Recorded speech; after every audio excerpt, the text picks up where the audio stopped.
அடுத்தது காஃபி கொடுக்கணும், காரம் வேணுங்கிறது. காரத்துக்கு 12ன்னு சொன்னா உடனே சண்டைக்கு வர்றது. இது டெய்லி எங்களுக்கு நடக்குது பிரச்சனை.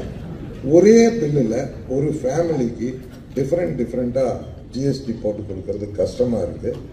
ஒரு பன்னுக்கு ஜிஎஸ்டி கிடையாது. பன்னுக்குள்ள ஒரு கிரீம் வச்சுட்டு அதுக்கு 18% ஆயிடும். கஸ்டமர் என்ன சொல்றாரு, நீ கிரீமே ஜாமையும் கொண்டா நானே வச்சுக்கிறேன். ஆனால் நடத்த முடியல. அதனால ஒன்னா எல்லாத்துக்கும் ஒரே மாதிரி ஜாஸ்தி பண்ணியிருக்கேன்.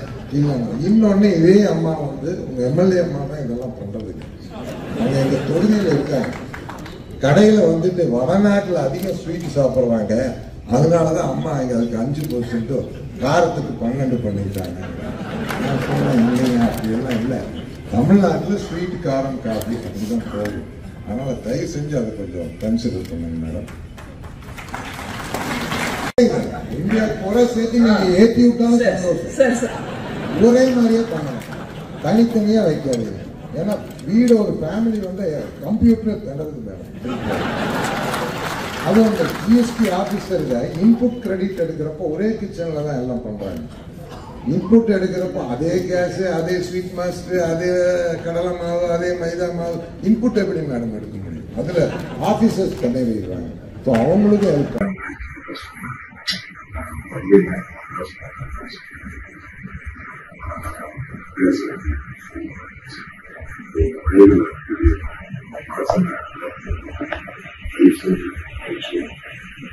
இந்த பார்ட்டியும்